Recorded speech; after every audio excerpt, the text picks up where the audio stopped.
talk about the introduction to yoga philosophy.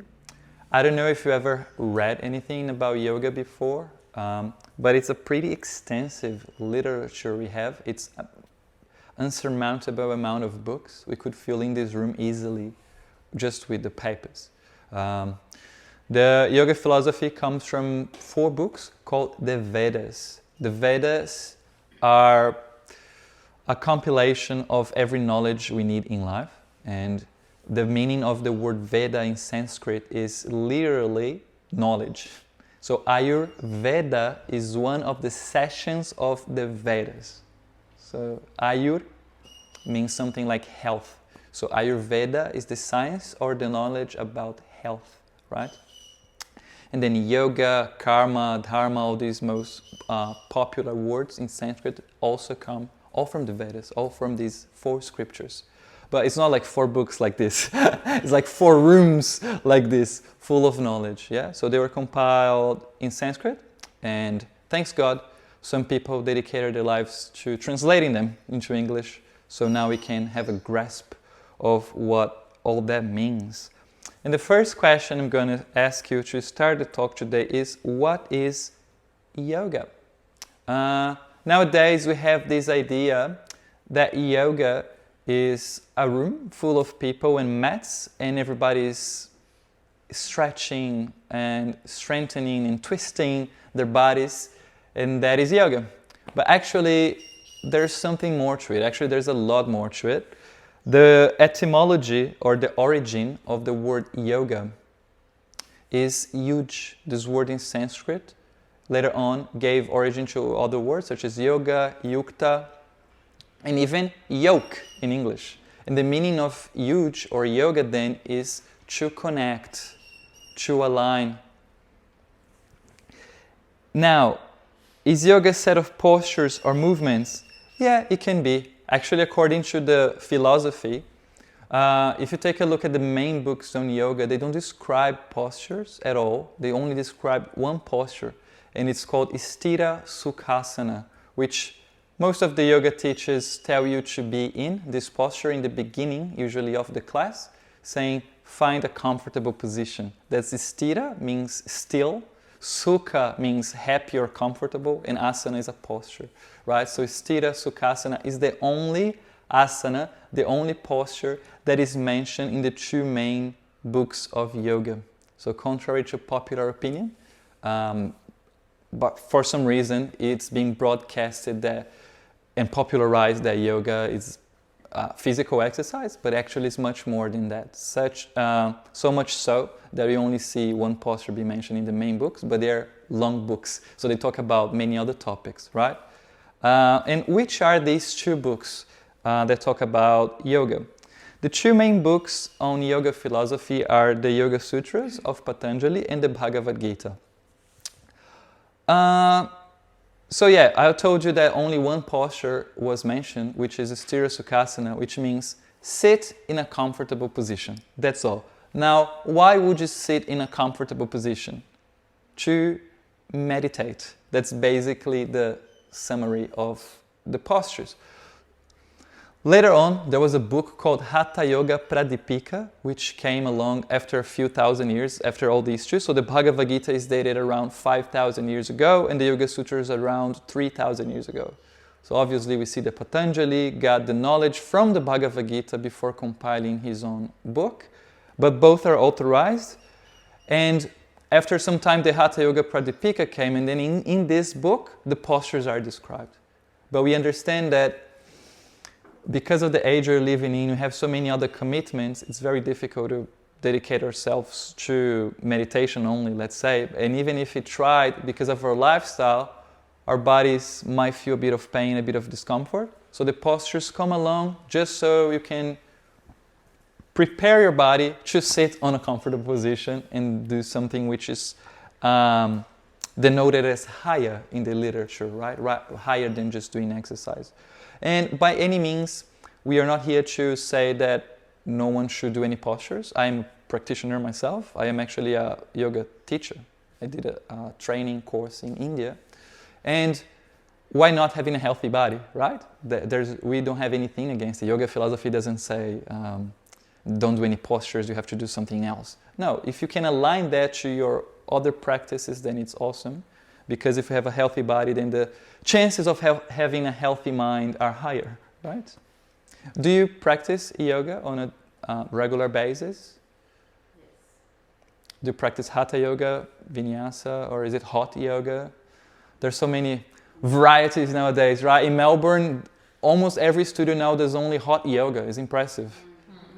Because they want, people want to sweat and burn calories and all these things. So it has really become a physical fitness kind of thing. Yeah, but there's more to it. So let's take a look at it.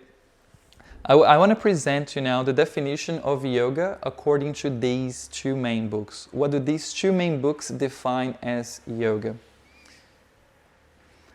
According to the Bhagavad Gita, this is yoga. We have here the original script, so the first line and the second there is how it was written, how it was found. Then the second is the Roman transliteration, just so we can read it. And after that is this translation of the verse itself from the 6th chapter, verse 18, which says, "When the yogi, by practice of yoga, disciplines his mental activities and becomes situated in transcendence, devoid of all material desires, he is said to be well established in yoga." So you see, it's not saying, if you touch your head with your feet, if you stay upside down for 2 minutes and take cool photos to post online. That's not what is being said here, right? One who has established himself in yoga is actually someone who is following some discipline and controls his mind, has transcended, and does not have any material desires. Now, of course, this all sounds like it's too much for us, but actually the Bhagavad Gita, just like the Yoga Sutras, they are a practical guide for us to attain this level, right? Now, why do you think this verse is talking about desires? Why do you think Krishna is saying here in the Bhagavad Gita that someone who does not have any desires, someone who is devoid of all mature desires, has transcended and is thus established in yoga? Is there any negative thing we can think of by having desires? Well, we're attached. Getting attached. Okay. Can you give an example? For example, we might be attached to our health. Okay. I won't say we, I'll say I. So when I am not healthy, or if I injure myself, I notice the upset because I can't practice yoga or go hiking. Wow, okay, but that's a pretty high level. I think detaching yourself from feeling good with your body or feeling healthy, that's a high estimate, right? But yeah, we understand that attachment leads to frustration, right? Because in this world, everything is temporary. So the more attached you get, the more you're going to suffer, because everything is going to end, right? Such as our body itself, right? And what you speak of health, every week, every month, every year, something can pop up. And having a family, it's very easy to see that, right? Thanks God, I have never seen anyone from my family passing away. But now my grandparents are getting older, and you can see how the body behaves after a certain age. It's kind of complicated, right? To keep the machine working. It's kind of scary. But yeah, that's a very high estimate. I will just give you another example which could be more relatable to mere mortals like me, because I haven't attained that kind of detachment yet. But if you think about, for example, keeping your body fit, which is something that, or healthy, in another way. So for example, I understand that if I eat a lot of sugar, I can have health complications, but also I can get fat and I can get lazy during the day and all these things. So I don't want to eat sugar, right? But the more you eat sugar, the more you want sugar. And then it's very difficult to detach from eating sweets, for example. So that's something that I've been trying to do. Eat less sweets, right? But if you have a lot of desire to eat sweets, then what happens is you degrade your health, right? If you keep, if every time your mind says chocolate, you go for it, you are in big trouble. Especially for someone like me. The other day I bought a big mistake. I bought a pack of Kit Kat because it was on a special on Kohl's. And I was like, oh, it's half the price. Why not? I can eat one today, one in the next 3 days, and then I have it for the whole month. But then guess what happened? I ate it all at once.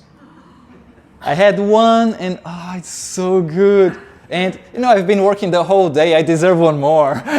And then I grabbed another one. Oh, it's so cold here, let's have some more chocolate to warm up the body. And so what happened is that the day I had how do you call it here in Australia? Binging eating, or something like that, binge eating of chocolate for one day. And then after that I was repulsive. I was like, I'm not gonna eat chocolate anymore. And then of course that lasted for like 2 weeks or something. But it's practically automatic that you feel regret right after. It's impressive how I went to bed and I was like, what have I done?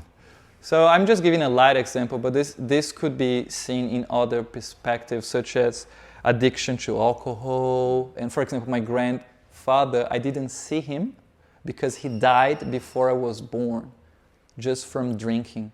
He himself killed his liver just from drinking too much alcohol, then he died. So imagine that substance become more important to him than his own life. And other addictions may come on our way, who knows, right?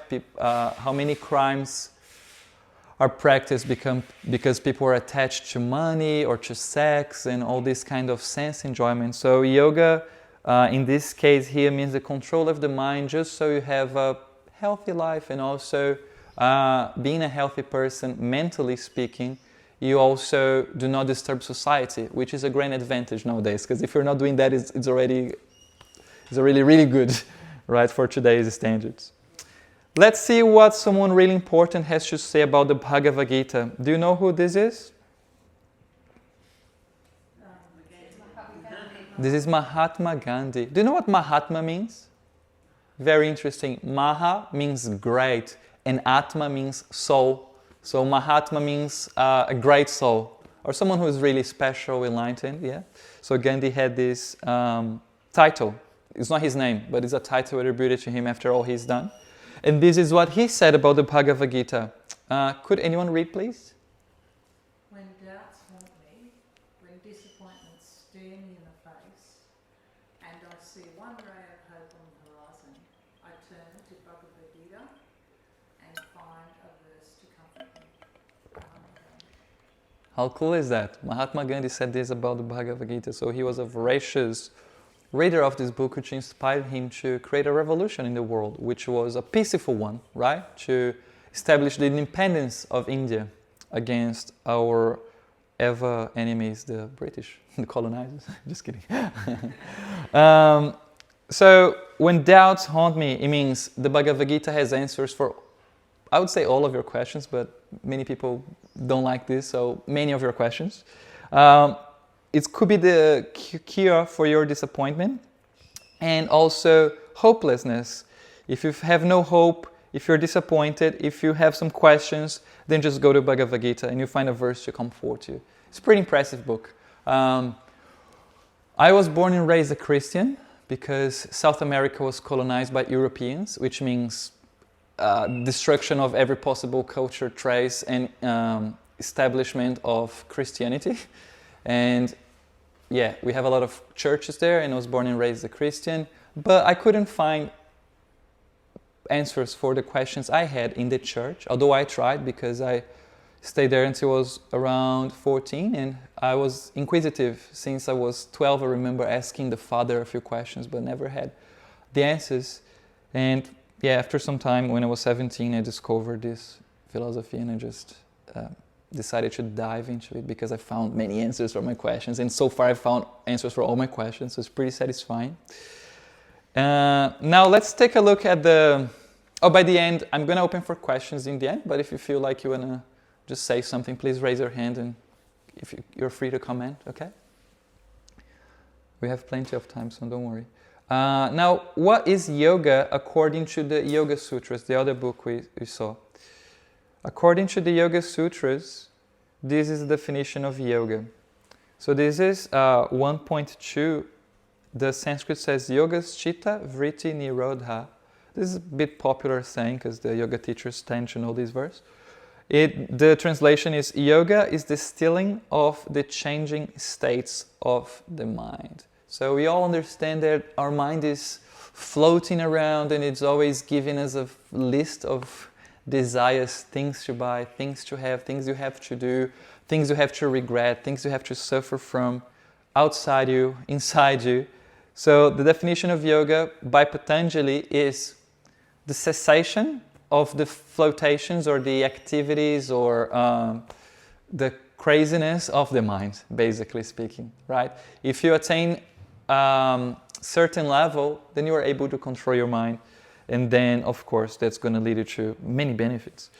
Now, there's also something I got here, a quote from someone talking about the Yoga Sutras. So we saw Gandhi speaking about the Bhagavad Gita. Let's see what's being said about the Yoga Sutras. Can anyone read this quote, please? Maybe another person who hasn't read yet. I just can't pronounce the first word. Oh, it's Patanjali. Patanjali has offered us guidance that will allow us to have enhanced emotional and mental well-being and a more fulfilling and meaningful life, says Joan Shubhata Harrigan, a practicing psychologist and former director of Patanjali Kundalini Yoga Center. The Yoga Sutra is specifically designed to lead to greater happiness and spiritual fulfillment for you and everyone around you. Thank you. How wonderful is this? If you think about it, guidelines, which means it's like a tutorial. It's like we usually call the Bhagavad Gita a manual of life. So the Yoga Sutras work in the same way. Gives practical hints for you to attain what? Enhanced emotional and mental well-being. I wish I had that, yeah. More fulfilling and meaningful life. Why not? In greater happiness, spiritual fulfillment for you and everyone around you, right? So these benefits sound pretty good to me. I don't know if you ever, have you ever read the Bhagavad Gita or the Yoga Sutras, ever seen these books or heard of them? No. It's on the shelf. You've got it at home? Cool, nice. What about you? I've read some things, yeah. Nice. Yeah, so by practical experience in being walking on this path for some time, I've seen that I've read both. I've been studying the Bhagavad Gita for a while. It's my favorite book ever. And the Yoga Sutras is something that I'm kind of digesting. I cannot say that I know too much about it, but the Gita definitely. But I can see that the Gita is way more practical. Because the word sutra, actually, you know when you sew something and you have a stitch? So it's like the first thing you do when you're sewing something with a needle. Sutra actually means that. So the idea is that it's very concise. All the verses from the Yoga Sutras are very concise and kind of mysterious in a way. And the Bhagavad Gita is very hands-on, practical, just giving you what you have to do right away. But both work. The thing is that maybe for the Yoga Sutras, you need someone more experienced to you to guide you, teach you. We recommend that for every book on yoga, especially the Bhagavad Gita too. But I think the Bhagavad Gita is something you could try to read before the Yoga Sutras. What's our condition? According to another good book called Bhagavad Purana. So the Vedas, as I said, they are a compilation of books, and one of the collections of books is called the Puranas, another one is called Itihasas, another one the Upanishads. And in the Puranas, we have the Bhagavad Purana, which is the main Purana. And in one of the verses, talking about our current condition in the age we live in, it says, "O learned one, in this iron age of Kali," the age we live in now, men almost always have but short lives. They're quarrelsome, lazy, misguided, unlucky, and above all, always disturbed. Yay, that's us. So don't worry, we're going to analyze this verse a little bit now. So it says age of Kali because it's understood from the yoga philosophy that just like the year has different seasons, such as winter we are now, and the next one is spring, the summer and autumn, right? The planet has a cycle as well of 4 ages. Satya Yuga, Treta Yuga, Dwapar Yuga, and now Kali Yuga. So just so you know, Satya Yuga was the age of truthfulness. Everyone only spoke the truth. Everyone was looking for elevating themselves in spirituality. There was no crime, and that's the way society lived their lives. Can you imagine how awesome it would be to live in a society like that? And it's called the Golden Age. And now we live in Kali Yuga, which means the age of iron. So you understand the difference between gold and iron. So why? Why is this the age of iron? Our life is shorter. So if you look, even, how do you call them? People who study history. Historians? No. Historians, okay. So historians, they say, and academic people who have been doing research, they know that we used to live longer in the past, but now if you get to 90, 100, it's already above the standard, right? And we don't even know how we're going to get there, right? If we're going to get there healthy, then it's another topic. But if you live for longer than 90 years, then you had a long life, actually, according to the life's expectations. Of course, it varies from country to country. My country's got much shorter expectation than Australia because of the condition of healthcare and all these things, and stress level for not having enough money and food and all this. But it's pretty rare to find someone who lived more than 100 years, right? And if they lived healthily, then it's even more, it's astonishing. They are quarrelsome. What's quarrel? Not many people know the meaning of this word. Is actually arguing or fighting. So, which means that this light little thing that happens, we start an argument, right? And if you have a relationship, you know what I'm talking about. Usually, if that does not happen to you, then you're in good hands. But usually, unfortunately, you're in a community like here, we work together all the time with volunteers, and this is very special because it's a spiritual community. But I've done voluntary work before, and when people are not aligned, trying to get, let's say, aiming for the same goal, let's say at work, for example, because work usually is more like an individual thing. Everybody's just, just want my own salary, and I don't care about whatever people do. When you start working in group, you can see the tension building in easily, right? So we tend to argue, and even if we don't argue verbally, our mind is chewing us up, right? Oh, that person did this, oh, they say that, but actually behind me they were saying other things about the other person, and they deserve this and they deserve that. So we argue for anything. And if you're in traffic, that's pretty easy to see too, right? Because many people come to me and say, oh, the way we speak, I feel calm just by hearing your words. And I always reply to them saying the same thing. It's, you're so lucky because you haven't seen me driving yet. Because when I hit the road, then it's a completely different state of mind, unfortunately. Yeah. So yeah, we become quarrelsome. We argue for nothing, really. We tend to tolerate only when we have some other interest behind things. Then lazy. Now, one may say, oh, I'm not lazy because I work 12 hours a day, I work 14 hours a day, and I have children and have these commitments and all that. Yeah, we understand this, but this verse here is saying that we are lazy for spiritual life. It's not that we are lazy for getting money. No, everyone is running after it like people are workaholics nowadays. They cannot stop working or thinking about making money, always want more and more and more and more. But this is laziness, it's not applied to it. It's applied to when are we going to look for something higher in life? Is there anything higher? Why are we not asking these questions, right?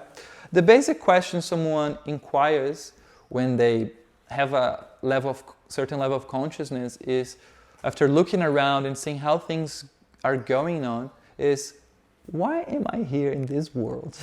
Where did I come from? And where am I going to go after all this ends? What's the purpose of life? So these are interesting questions that not too many people are asking. That's why it's saying here that we are lazy. because we don't even ask these questions ourselves. Then misguided. Just one word, politicians. So we put a lot of trust in people who don't really deserve it. And also this applies to spiritual life, because nowadays many people manufacture, they create their own spiritual path or religion or whatever. And because they don't have reference or standards, we just follow whatever feels like it's good and and all this. But very easy nowadays to find this happening. In my country, have, as I said, majority of people are Christian, and they have thousands of different branches of Christian churches. Catholics not really, but Protestants, they have a lot of prosperity, this and that, and I've seen the main two priests being arrested live. They were shooting the videos, like police was getting to their properties and all this. They were arrested. Of course, they were released 2 days later because they had bail and they paid the police and went away. But these people were going on the stage at church, and they have big churches with gold pillars and all these crazy decorations, like a palace. And they were telling the devotees there from the church that if they wanted to buy the key of the heavens, they had to donate their cars to the church or a certain amount of money, and then they will give them the key of the heavens. If you love Jesus, you have to give everything to Him. So transfer me all your money in the end of the month. It's something like that happened. And then they, after some investigation, police found out that they were spending money that was coming to the church on their own. So they were buying land, growing cattle, selling meat, and they had even helicopters. So it's a crazy amount of money they were taking from the people from the church and just investing on their own desires. So we're talking about desires. See how bad it is to have mature desires. That's what the mind does. It distorts everything. And you start to think, yeah, but if I do this, it wouldn't be too bad, because this and because of that. And these people are guiding others, right? So we've been misguided. I'm not against Christianity anyway, by any means. I'm just giving examples of what I've seen, and I'm pretty sure every spiritual path might have someone like that, because who knows the next trick the mind's going to play on us, right? I don't feel safe myself to say that I will never do this, because who knows? Then unlucky. Okay, we are unlucky. Sometimes we plan a holiday, and then, it's Bali, it's going to be perfect, and then it's not. I had that experience. Don't have to say much about this. It's personal experience, I believe. And always disturbed. That's a pretty interesting one. Why are we always disturbed? According to the yoga philosophy, we have 3 kinds of kleshas, or 3 kinds of bad things going on in the world. So one of them is adidaivika klesha, which means bad luck caused by superior controllers. So for example, weather. Sometimes here there's flood and there's excessive heat, right? I've seen cyclones and all these things are going around New South Wales and Queensland, right? So you think, I don't want to live here because it's not safe. Maybe go down to Melbourne, and you go down to Melbourne, it's freezing all year round and it's almost snows and the wind hits your bones and all that. So it's not really pleasant. And it's difficult to find a perfect place, right? My country is beautiful, and we've got all kinds of climates there. And one might think, Brazil's got a lot of resources, right? The Amazon rainforest, the biggest rainforest of the world. Almost all this, we've got most species than any other country. A lot of petrol was found under the ocean, so they can produce petrol from some rocks which were found there. And a lot of culture, diversity. And I think a lot of long coast as well around. Should have been the richest country in the world. But guess what? There's another misery there caused by the politicians. So they're taking all the money from tax and just spending on their own. And that is called Bhautika klesha. So that's the second one, which is the bad things caused by others around you. So people might hurt you, might steal something from you.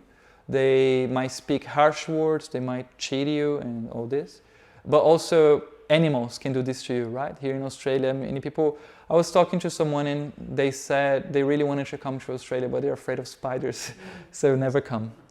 And we also know that there are brown snakes, even around this farm, which can kill people, and they have killed, and they will kill more. So this is the bad things caused by other living entities.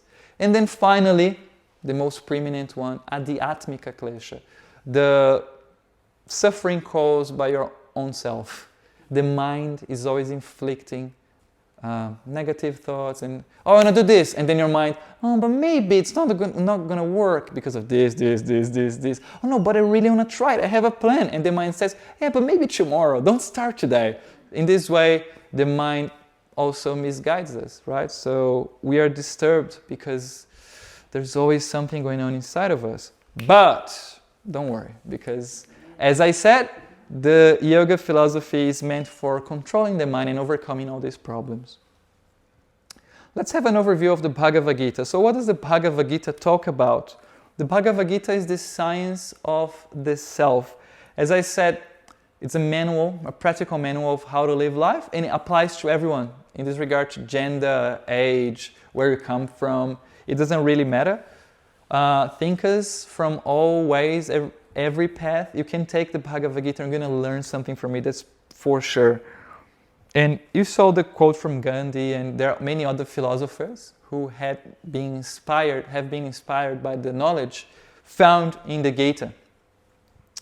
And it's very interesting to say also that the Bhagavad Gita has been translated to almost every language we know, because it's a really powerful book, so everyone wants to read it. It's being translated to more than, I don't know how many languages, but I believe like 200. Almost every language. If there's 200, that will be it. Right, so what are the 5 main topics of the Bhagavad Gita? The first one is Ishvara, divinity. So it gives us a way of establishing this connection, right? Yoga, the word yoga means connection to the divine. And the main topic, from the 5 main topics of the Bhagavad Gita, one is Ishvara, or divinity. So how to establish this connection. Then Jiva. Jiva means the soul, or living entities. We understand in yoga that the body is temporary, but the self is eternal. And you understand that the soul gives consciousness to the body, but as soon as the soul leaves the body, then there's no more consciousness there. And one thing that that may help us understand how this eternity is part of our nature is just the suffering we get from when things come to an end, right? It's very difficult for a human being to see things in their end, especially relationships with beauty other people, right? Might have a partner and then they come and say those 3, how many? Those 5 magical words. I don't love you anymore. And then it's just tears and tears and tears for so long until you reestablish, rebuild yourself. Or you might have a relative, and who knows when, we don't know, we never know when it could happen to us too. Life is going to come to an end. And then we get devastated, because we have such a bond, such an attachment. So we are eternal, and because of that, it's very difficult for us to deal with the temporarity of this world. But also the Bhagavad Gita talks about the science of the self itself. Then Prakriti, material nature. How does this world works? I was talking about Ayurveda and doshas in the beginning, so this is part of it. This is not exactly explain the Bhagavad Gita, but what it's saying there is the 3 modes of material nature, called the gunas. Gunas are translated as ropes, so they tie us to this world. And there are 3, darkness, passion, and goodness. In darkness, if you're tied by darkness, it means you get lazy, you get tired, you get sad. Someone who's in the mode of passion They are proactive, they can never stop, but because of that, they're always anxious, trying to strive for some result. The Earth planet is considered in the mode of passion. Majority of people have a list of desires and are running after them, including me and everyone else. we try to hide sometimes, but for example, I was talking to a guest last week, and I'm staying here for some time, and the guest came to me and said, "So you live here?" I said, "Yeah, I live here. I don't have a plan to stay here forever because I've already been a monk for 3 years, but I'm in another phase of my life, but I'm spending some time here because it's good." And then she said, "Yeah, so do you work outside?" I said, "No, I just serve here as a volunteer, full time." "No, so you have no income?" "No, I have no income." And she said, "How come?" I said, "Well, I don't know, I just want to volunteer. I just want to give this time of my life to a higher cause." And she said, "Yeah, but what if you want to save money to travel overseas or do this and do that?" I was like, "Oh my goodness, I think I don't know how to explain to her the point of being here, and all that." So when you invite someone to live here, okay, do you want to live here as a volunteer for 3 months? The mind automatically comes with a list of excuses. "Oh no, because I have to do this, I do this, and do this, and do this, and do this, and do this." And of course, there are cases which are, if you have kids to take care of, obviously, we're not going to tell you, "Oh, drop the kids and come here." But usually, if you don't have a family or any other commitments, even if you work, you can take holidays and come here. Well, I did this 3 times last year during the holidays. I just came here for a week and volunteered for a week. But we always have, "Oh no, but I need money because I had to do this and I had to do this, I have to do that." So it's very difficult to overcome these desires, right? So because of this, we are in the mode of passion, because we're always trying to achieve something. But the mode of goodness is the third guna, so we're talking about prakriti, okay, the mature nature. In this mode, then the mind is still. You find calm, you find peace of mind.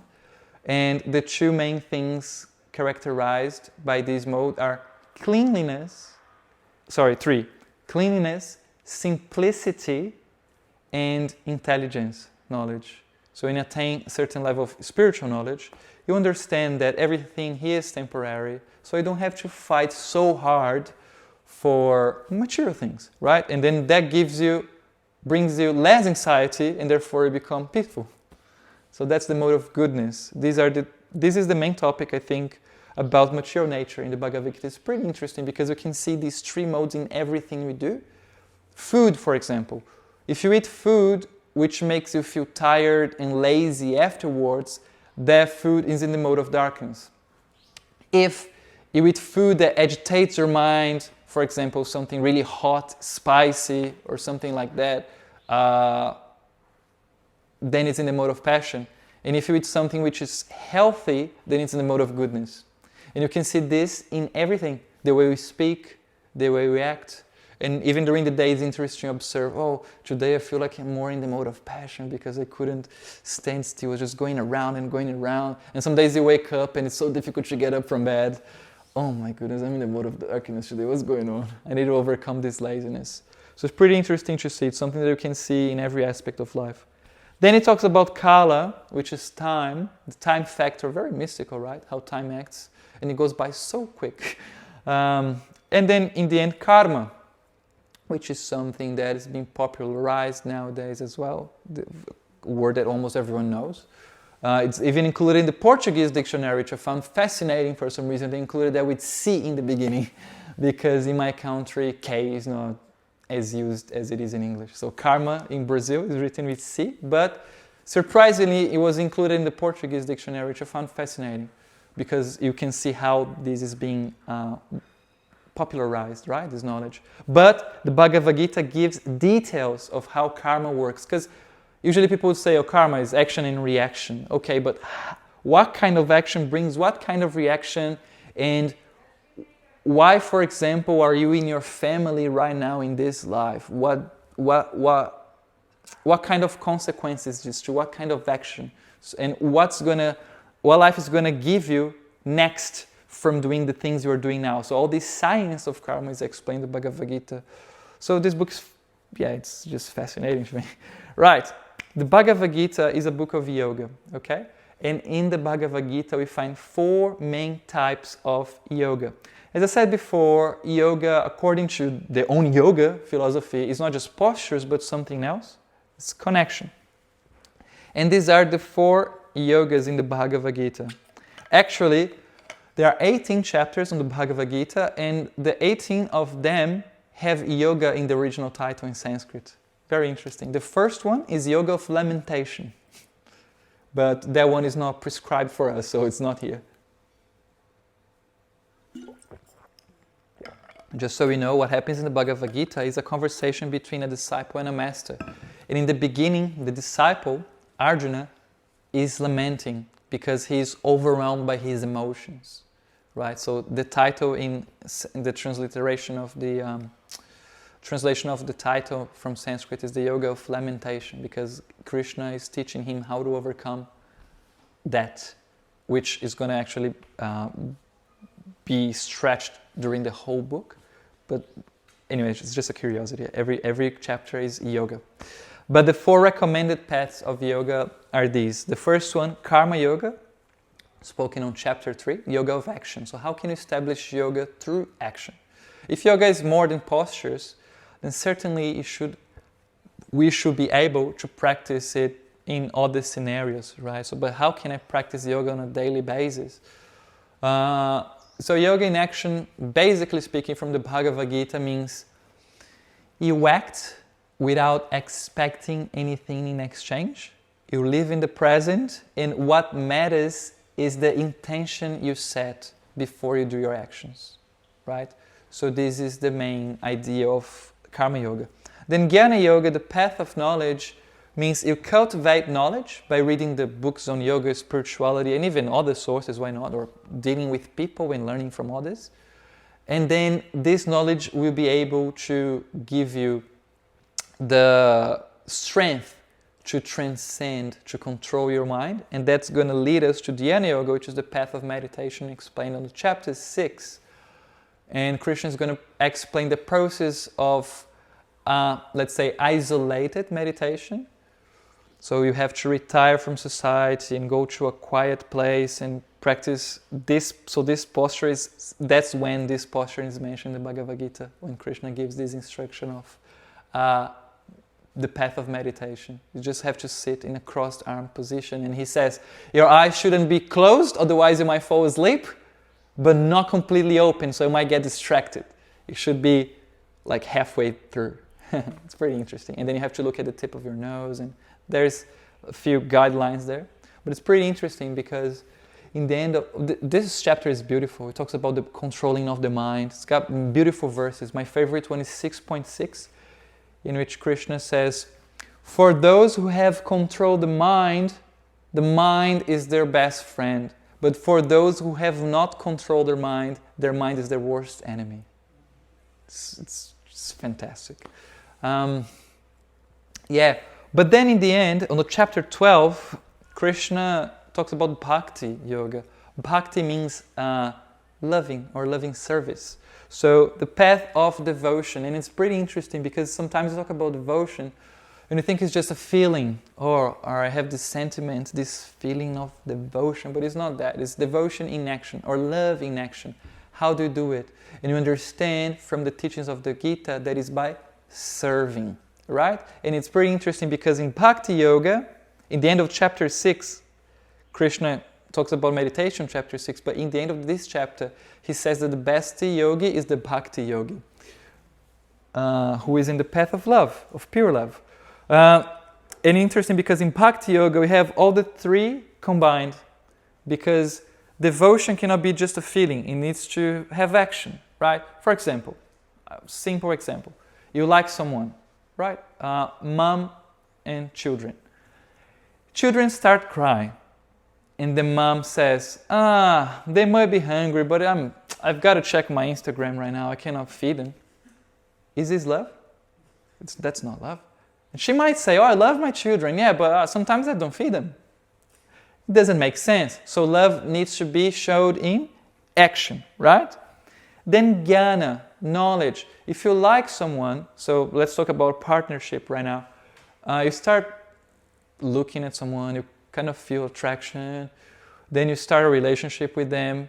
If you don't know anything about them, it's going to be very difficult to build up a relationship. But the more you know about them, oh, I know her favorite kind of flowers are red roses, so you go and buy red roses. She's going to, wow, you bought my favorite flowers, right? But if you don't know, you just give any other kind, she's going to be like, yeah, thanks, but I don't really like those.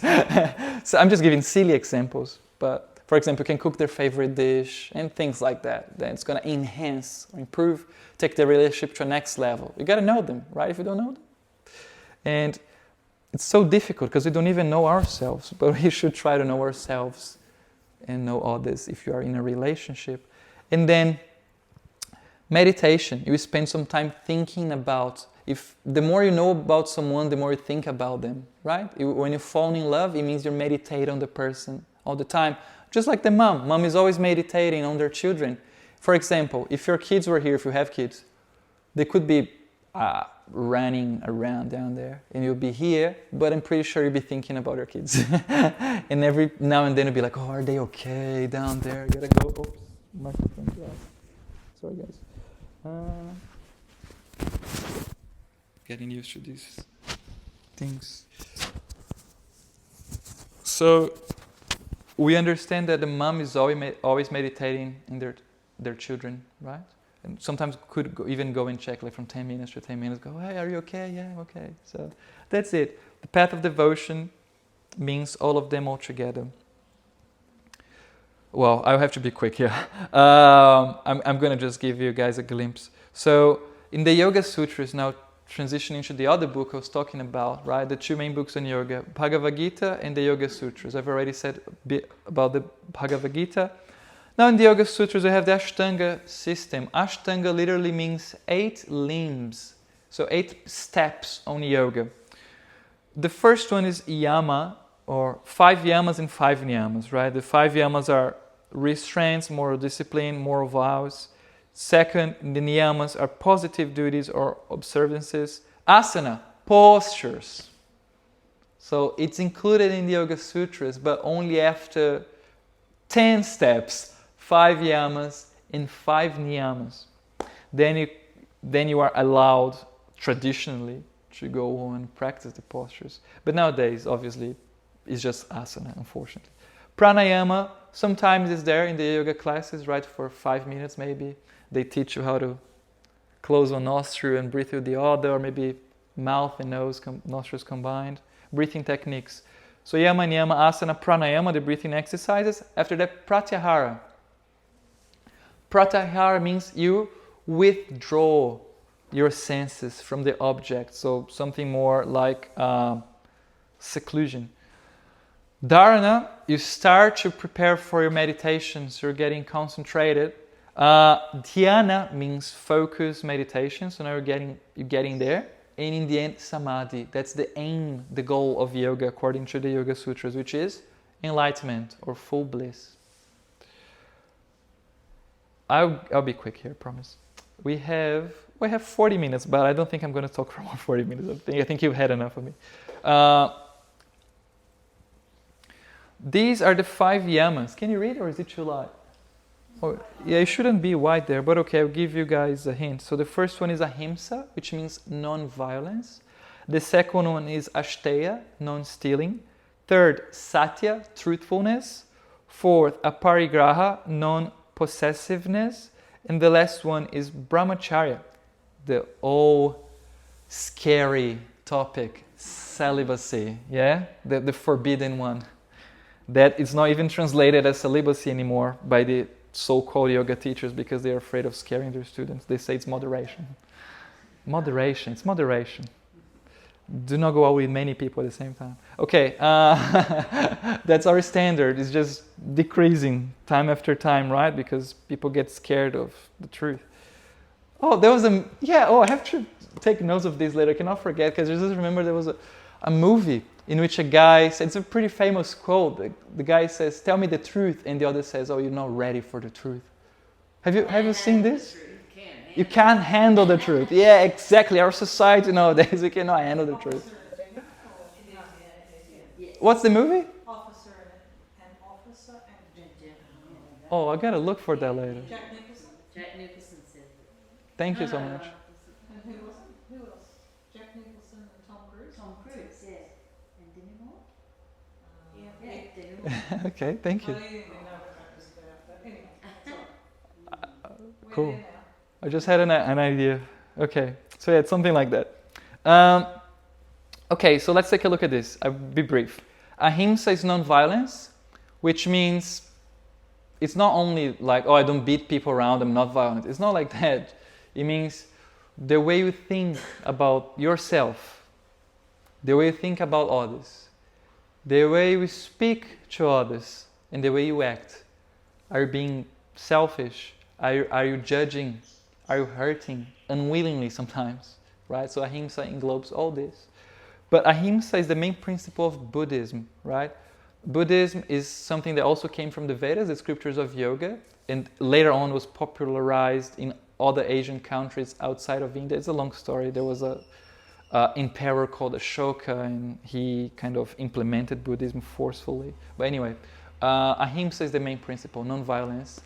And that's why many of the, let's say, philosophies which came from the yoga system are vegetarian friendly, because ahimsa means do not hurt other human beings, but also do not hurt any other living entity, including animals and plants, which is pretty cool if you take a look at how the world is dealing with the environment nowadays. Having the idea of protecting the trees could be interesting, especially in my country, which 80% of the Amazon forest is being destroyed for cattle. Yes, very nice. Asteya, non-stealing. So just, don't steal things from other people, but also being greedy and trying to understand that there's a quota for everyone here, and if you don't get things, don't get frustrated by it, because what's been given to you, it's enough. Very easy to talk about all these things, right? I'm not in that level, okay? This is all for my own benefit too. I like speaking because after talking to you, I can reflect on everything. Oh no, I was telling them to do this, so I cannot do it this way. I have to do it the proper way. So it's really good for me, actually. It's for my own purification.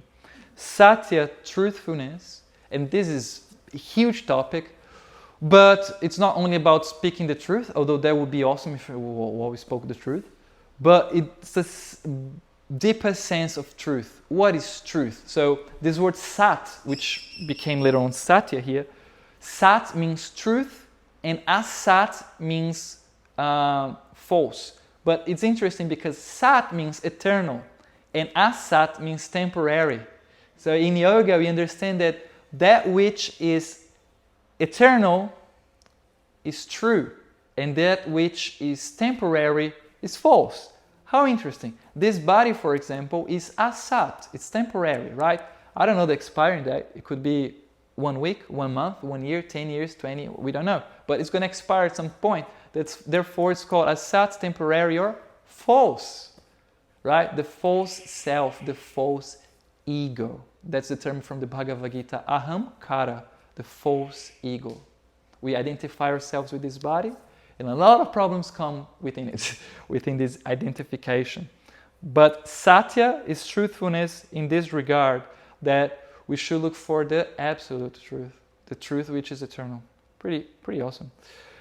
Aparigraha, non-possessiveness, which means if you have some things, just understand they're not yours. Because you came empty-handed and you go empty-handed. And brahmacharya, the last one, celibacy. Well, I'll just ask you a question. You can think about it. We have a joke about this. Let me tell you this joke. We once were giving a lecture and we asked this. Imagine if everyone in the world practiced celibacy. How many problems we would avoid, right? Because, for example, here in Australia, we have feminicide, just like in every other country. So, which means a partner, usually, always, a male, kills the female part of the relationship. So, how many women die in Australia because their partner killed them. Do you know? 1 week. One a week. That's exactly it. The average per year is one a week, right? Some of them kill themselves because of the partner. So it's a false statistic. Yeah, it's like And it's increasing, unfortunately. it's a rough idea of what it could be, right? Yeah, it's just a rough estimate. In my country, in Brazil, I looked for it because I had access to this information one a week in Australia. I was curious to see how many in Brazil. Do you want to guess? 4 a day. What's the population of Brazil? 200 million. Oh, so it's probably some per capita on some level is similar. Yeah. Oh, I don't think we are 28 times bigger than Australia. I think we're more violent, unfortunately. Yeah. Brazil's got 200. Here we've got like 30 million, something like this. Sorry? How many people in Australia?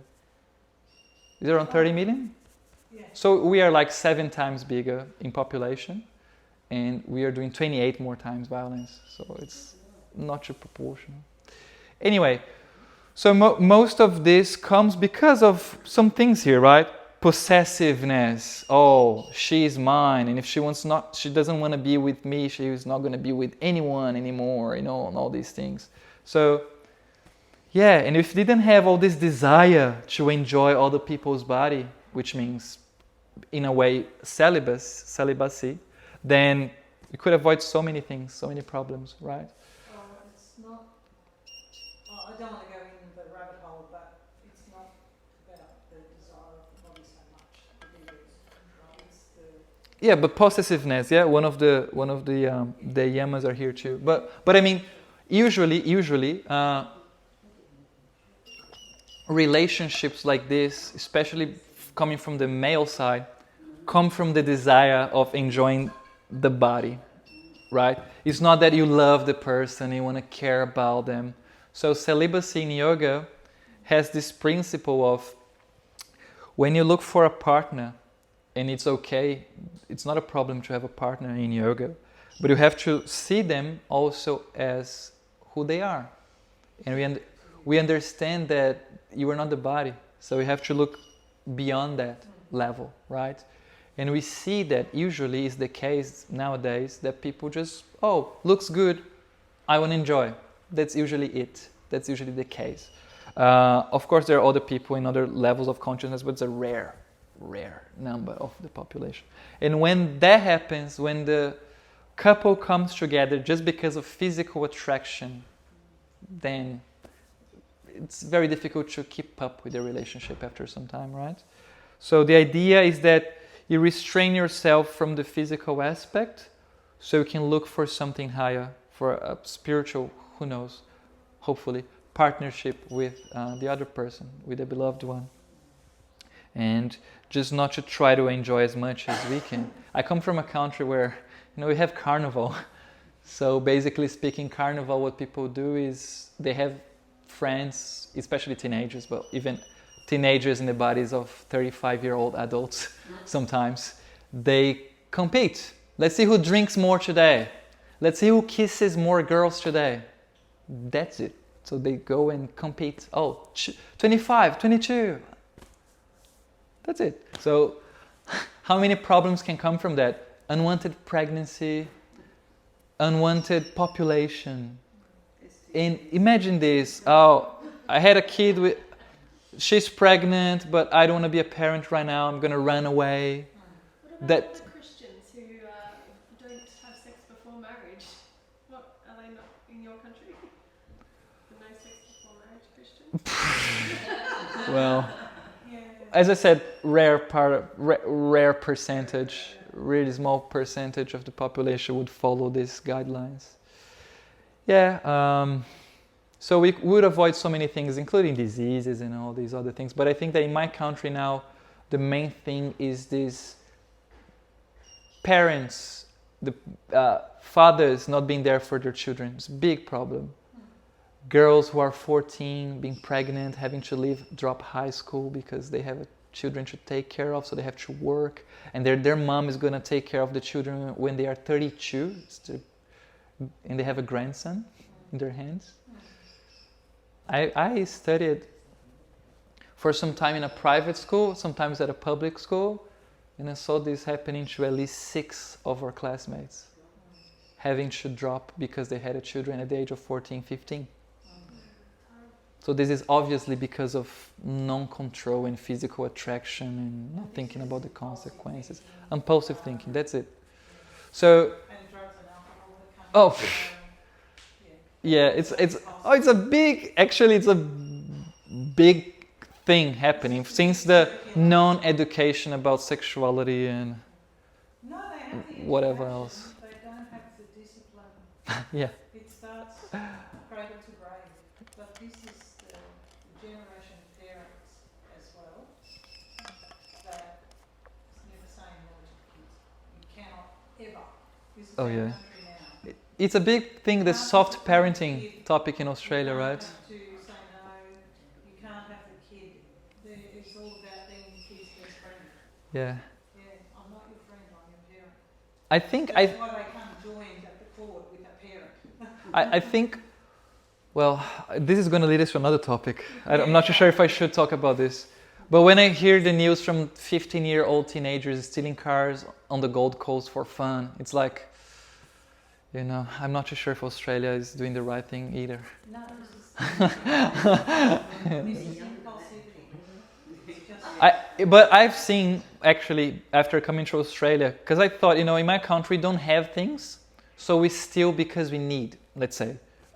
Like the guy, he wants to provide for his family. Sometimes my father was unemployed for 6 years. you're what? My father was unemployed for 6 years. Yeah. I was unemployed for 2. But you can imagine the difference because men tend to be seen and feel as providers in all these things. So it's a big problem to deal with when you don't have a job, and you don't have an income, and you have a family. So he didn't do this, but it's pretty common for people to steal things from others. Unfortunately, crime is just raising and raising. And then I thought that was the problem. You know, people don't have anything, therefore it's the government's fault because they steal from us, from the taxes. There's unemployment rate was 20% at a point before I left my country. Every 5 men, 1 was unemployed. So can you imagine the chaos? But all that behaviour is not about not having anything. Yeah, wait. It's as I said, that might lead to something else. I'm just gonna be quick here. But then I came to Australia and I realized people have things. They have usually a good quality of life, especially compared to where I come from and other countries I've seen, which are even worse, like Indonesia, India. Anyway, but still they commit crimes and realize it's not about having or not having. It's about controlling the mind. So it's pretty interesting how yoga can help us with this, because if you had a society which was taught this at school, that would be interesting. The niyamas, 5 niyamas. Let's go. We can do this. We have time. Saucham, cleanliness. Santosha, contentment. Tapas, discipline. Swadhyaya, self-study. And Ishvara pranidhanam, connection or surrendering to the divine. All right, we're going to be quick.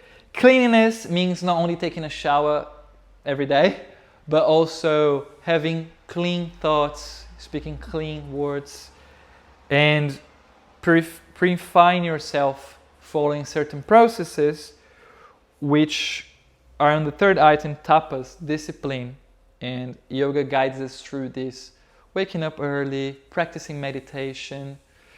In this way you find the second one, santosha, contentment, which means you're happy with whatever you have, whatever is being given to you. You don't have to look for any other outer sources of pleasure which can actually give you misery, such as the discussed now, right? Such as the discussed previously by us. Because you always want more and more, you don't just get more and more headaches, unfortunately. Swadhyaya, self-study, so it means literally reading.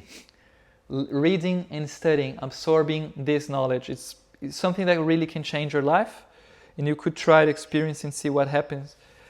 And but it's also interesting because it's self-study. It could be the study of the self. right? Instead of studying about politics and other things, which are important but temporary, why not also studying about higher topics? So that's one of the niyamas.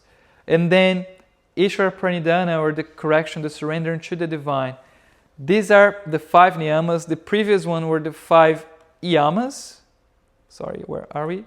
Here. So after these 10 comes asanas, or postures. So you see how this thing is much more than what we thought it was. How interesting. Yamas, niyamas, then asanas.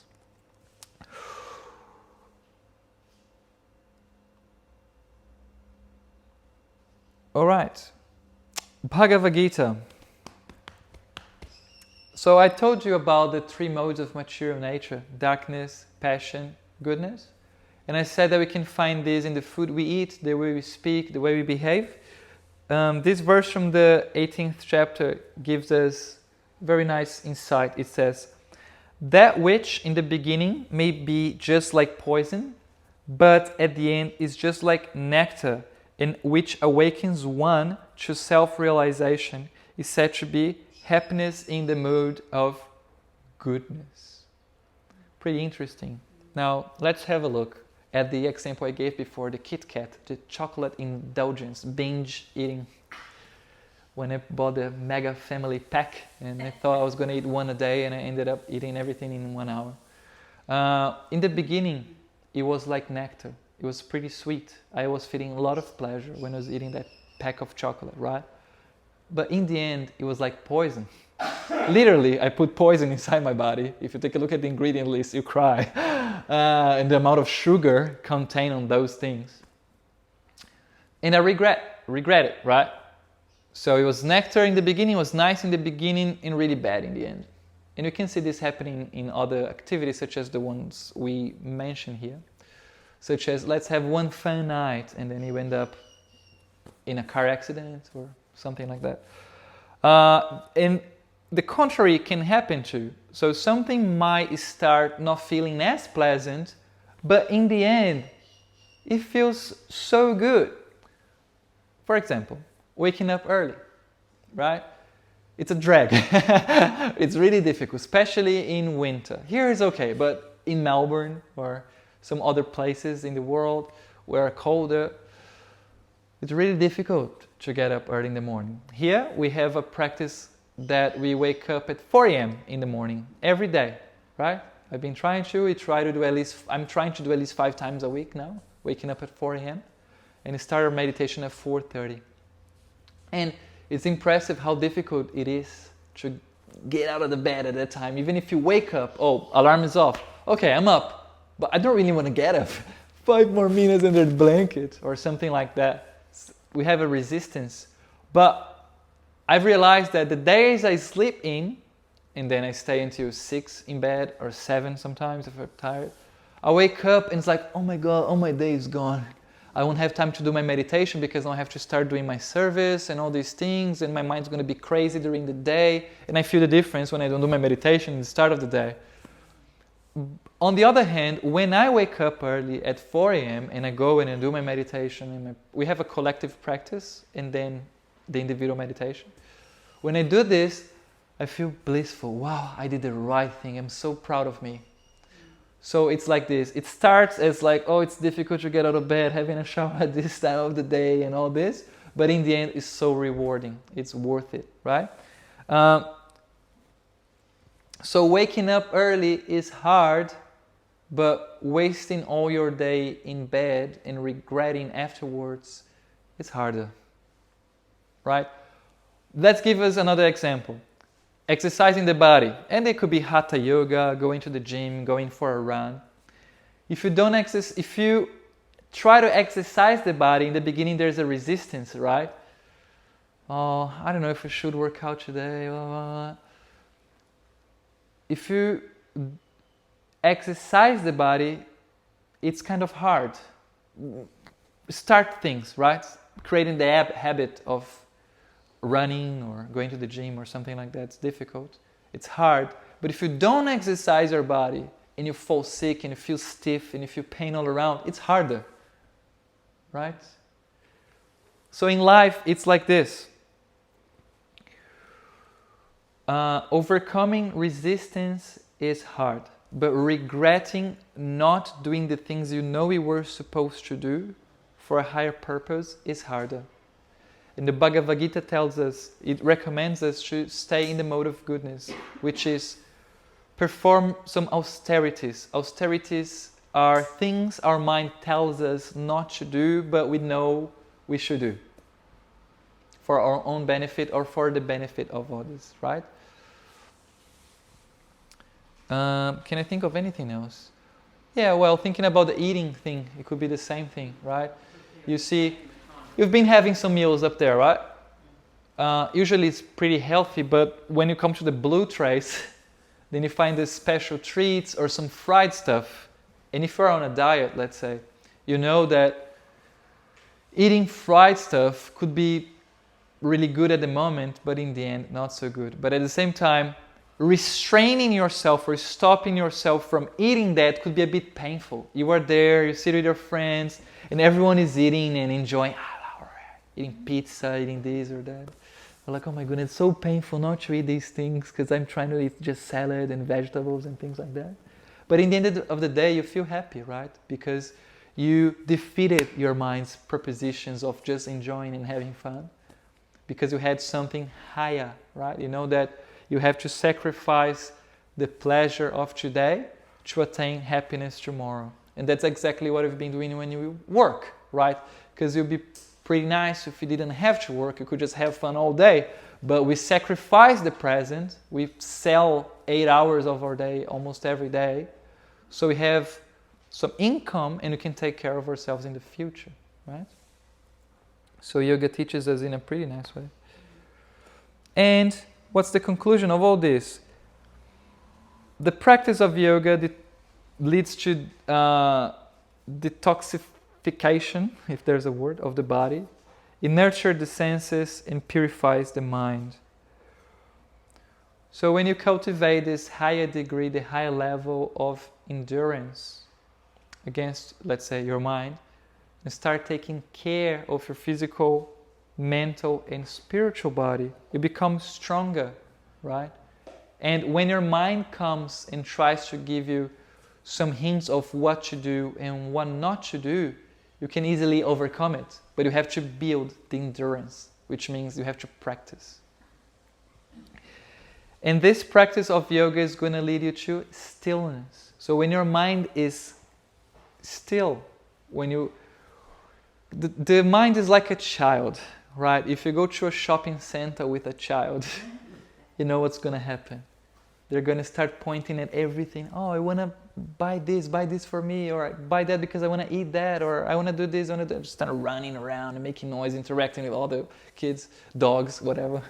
So the mind is like that in this mature world. It's like a child at a shopping center.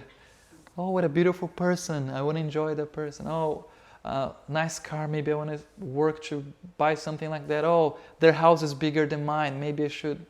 So the mind is always trying to architect different plans to enjoy here. But the idea is that if your mind is always agitated, you cannot attain peace. And without peace, there is no question of happiness. So the whole idea of the practice of yoga, not only the postures, but also implementing this philosophy in our daily lives, is just so that we attain this stillness of the mind, and after having inner peace, we can look for happiness. It's actually going to come automatically. That's it. Thank you so much. If we have 13 minutes, if you're not too tired, wanting to run away from here because I've spoken too much, and you want to ask me any questions, we might open for questions and answers. Yeah. In your meditation practice, do you have a specific type of meditation, if you like, and how long? Mm-hmm. Thank you for asking. What's your name? Linda. Linda. Yes. Wow, Linda in Portuguese means pretty. Yes, I know. Thank you. Cool. What? Pretty, Pretty. Yeah. pretty Linda. Oh, thank you. Yeah. Linda. That's funny now calling you Linda. Linda. The Bhagavad Gita, as I said, recommends meditation. The 6th chapter is Dhyana Yoga. And Krishna there instructs his disciple Arjuna to isolate himself from society, just focus on the present moment. But that is refused by the disciple, Arjuna, because he says, there's a famous verse in the 6th chapter as well, in which he says, it's more controlling, controlling the... Yeah, it's easier to control the wind than to control the mind. So I think that this practice you've given me is not practical for nowadays. And Krishna agrees with him and he says, yes, it's actually true. And on the 18th chapter, when Krishna talks about sacrifice, he says, Japo Smi. So he says, I am Japa. What is Japa? Many people who practice yoga carry their Japa malas on their necks, right? We have I'll show you. But you actually, the Japa mala is not just a necklace, although people now wear it as such. But the Japa mala is an instrument of meditation. For example, this is my Japa mala. It's a big one. I like the big beads because I can hold them tightly and I don't get lost on my meditation. So I hold them. And so what we do is, with the Japa mala, it's not only us, the Christians do this too. The Rosarium, I think that's how they call it. Rosary or Rosarium? Rosary, yeah, the Rosary. And the Buddhists also have the Japa mala. And also the yoga teachers have their Japa malas on their necks. But Japa. Japa like Japanese. Japa. Japa mala. Mala means something like a necklace. So just like a round, I don't know how to call this. Yeah, like a few beads connected by a string. Let's say this is the mala, the definition of mala, right? So we have different beads. We have 108 here. The Buddhists also do it 108, and it could be made of different materials, different usually trunks of trees. This one is from Tulasi, but it's okay. Devotees of Shiva use a darker one. It's a darker brown, called Rudraksha, which comes from a different kind of tree. So it's a pretty common practice to use for meditation using the equipment, the Japa mala. And what we do is, in each and every bead here, we chant a whole mantra. And the mantra in the scriptures quote as the Maha Mantra, or as the great mantra for this age, is the Maha Mantra Hare Krishna. So here we practice this mantra, right? You have the name Krishna village. So Krishna is the one who spoke the Bhagavad Gita. He is one of the names of the divine. So in each and every mantra here, in each and every bead we chant the whole mantra. So for example, Hare Krishna, Krishna Krishna, Hare Hare, Hare Rama, Rama Rama, Hare Hare. This is the whole mantra. Then I go to the next one. And I chant the whole mantra again. And then I go here again. And here again. And I do it 108 times. And this is one round, right? 108 is one round. I do 16 rounds every day. Wow. Okay. So that takes 2 hours. Yes. Wow.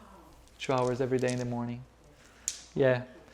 And it's pretty interesting because if you try to create silence in your mind, you see that it's practically impossible. You can for 1 or 2 minutes. But according to the yoga philosophy, the mind has 3 functions: feeling, thinking, and desiring. We are always going to feel something, always going to think about something, and always going to desire something. Because it's the nature of the mind. You cannot stop the mind from doing these things. You might attain some silence for some time, and it's beautiful if you can. But the idea in yoga is that instead of repressing your thoughts, desires, and feelings, you just redirect them. So instead of thinking materially, think spiritually. Instead of desiring materially, desire spiritually. Instead of feeling materially, feel spiritually. So this meditation is not a silent meditation. It's a kind of prayer we do, right? We try to establish the connection with the divine by by the mantra. And it's interesting, the word mantra too. Mantra means manasa and triety together. Mantra. Manasa is the mind and triety is liberation. So the mantra has this power of liberating the mind. The mantras are really special words. They're not just random words. It's not like I'm here saying Coca-Cola, Coca-Cola, Coca-Cola. It's not the same effect. Kit Kat. It's not the same effect. It's transcendental. It's magical words, really, that were revealed to us by the scriptures and recommended for this age. That's why we do it. It's interesting too, because when you engage your fingers and you're pressing the beads, the sense of awareness is higher than if you're just like this, right? Because the physical touch is sending impulses to your brain. So the chances of being attentive while doing it are bigger, are higher. So it's pretty cool to have this instrument. And it's nice because we just carry it all around. So I came down here from my room just chanting the mantra, looking at the landscape and just thinking, I'm so grateful for being here. And that was the meditation. And also praying so I could speak good words here. Yeah. So it's like this, you can stay in this connection, in this yoga the whole day if you want. It's not something that excludes anyone. It's something that includes everything and everyone, right? Because everyone's got a tongue. So everyone can just chant the mantra. It doesn't require money or whatever, or a specific place and time. Anywhere, everywhere, anytime, every time. Trying to be connected in everything we do. The food we offer is also yoga here.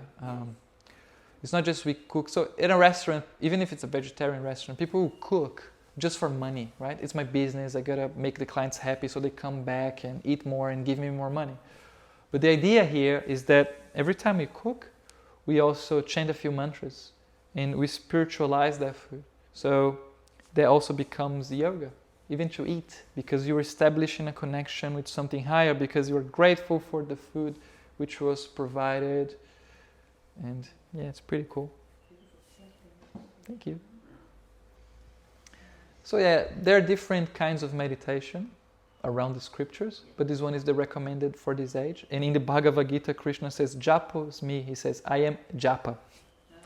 He says from the sacred, because on the 10th chapter of the Bhagavad Gita, Krishna explains how he is in this world, how we can see him here, in the 7th chapter and the 10th chapter. So he says, from the bodies of water, I'm the ocean. From the aquatic animals, I'm the shark. From the mountains, I'm the Himalayas. And then he says all the things. And then he says, from the sacrifices, I am Japa. And yeah, it's nice. It's a beautiful chapter too, how to see him here. And then you look at the ocean, you think, oh, this is a manifestation of the divine on the planet. You can establish this connection really everywhere, anywhere. And when I talked about the 5 main topics of the Bhagavad Gita, this is one of them, Ishvara, or the divine. So this is one of the aspects in which Ishvara is explained, how you can see divinity everywhere. Yeah. I recommend if you have the book on the shelf, maybe give it a try. Yeah. And I think is interesting is to always make notes and write questions. And when you have a situation where you can ask someone, just bring some questions. Because it's kind of a dance book, so it's good to have someone guiding you. Or if you have access to social media, you can follow me, and then you can send me your questions, and I can try to explain them. Yeah, I've been away for a while, but I've been feeling this need of getting back to social media, because I know, all my practice have been destroyed because I spent too much money, waste my time online, and all these things. But then I've been feeling the drive, the necessity of sharing this, and it feels like it's the most effective way nowadays. So I have to make this sacrifice. Yeah. Just like the meditation, you can try to empty the mind, like not having social media, or you can put something positive in it. So maybe that's a better alternative. Speaking of which, these were the leftover ones. Okay, thank you so much. Thank you so much for staying. Thank you very much. Hope you enjoyed, and yeah, lunch is coming soon, so if you want to go up here. Can you believe it? Can you fit something in?